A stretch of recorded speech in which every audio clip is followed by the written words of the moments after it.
अखिलेश जी, आप आजकल गांजा ढूंढ रहे हो। तो लगता है अखिलेश जी के सपने में आजकल मैं ही आ रहा हूँ। और शायद यही कारण है उन्होंने वहीं मुझे पान खाकर प्रेस करते हुए देखा होगा। नहीं तो मुझे तो ध्यान नहीं कि मैंने कभी पान खा के प्रेस की हो। और दूसरी बात, रही बात पान ना खाने की, तो अखिलेश जी मैं आपसे पहले ही कह चुका हूँ कि पान हमारी सनातन संस्कृति का प्रतीक है। हमारी पूजा में इस्तेमाल होता है। पान में पड़ने वाली सुपारी, पान में पड़ने वाला कत्था, ये सब ये पवित्र है। पान में तो हमारे कन्नौज के इत्र की कन्नौज का इत्र भी पड़ता है जो फूलों से बनता है। तो पान तो एक पवित्र आइटम है।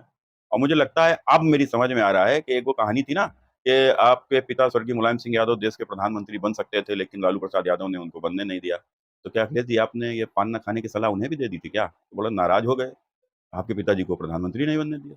दूसरी बात, अखिलेश जी कह रहे थे कि मैंने बयान दिया उनका घर फूकने का। अखिलेश जी मैंने बयान आपका घर फूकने का नहीं दिया। मैंने आपने कहा कि इस देश में नेपाल जैसी क्रांति लाने की बात आपने और आपके कार्यकर्ताओं ने कही। अब नेपाल जैसी क्रांति यदि आएगी तो देश फूकेगा। अब देश फूकेगा तो आपका घर कहाँ से बचेगा? तो मैंने कहा आपका घर भी फूकेगा। और रही बात, आपने कहा कि हमने जर्दा खाकर ऐसी बात कही। ठीक है, मान लेते हैं अखिलेश जी, अगर हमने जर्दा खाकर यदि ऐसी बात कही, तो आपने फिर क्या खाकर देश को फूकने की बात नेपाल जैसी क्रांति जैसी कही? तो अखिलेश जी, आप आजकल गांजा ढूंढ रहे हो। बताओ आप, मैंने कल मैं देख रहा था अखिलेश जी फोन में गांजा ढूंढ रहे थे। यहाँ गांजा पकड़ा गया, वहां गांजा पकड़ा गया। अखिलेश जी, गांजा पकड़ने से इतनी तकलीफ आपको आखिर क्यों हो रही है?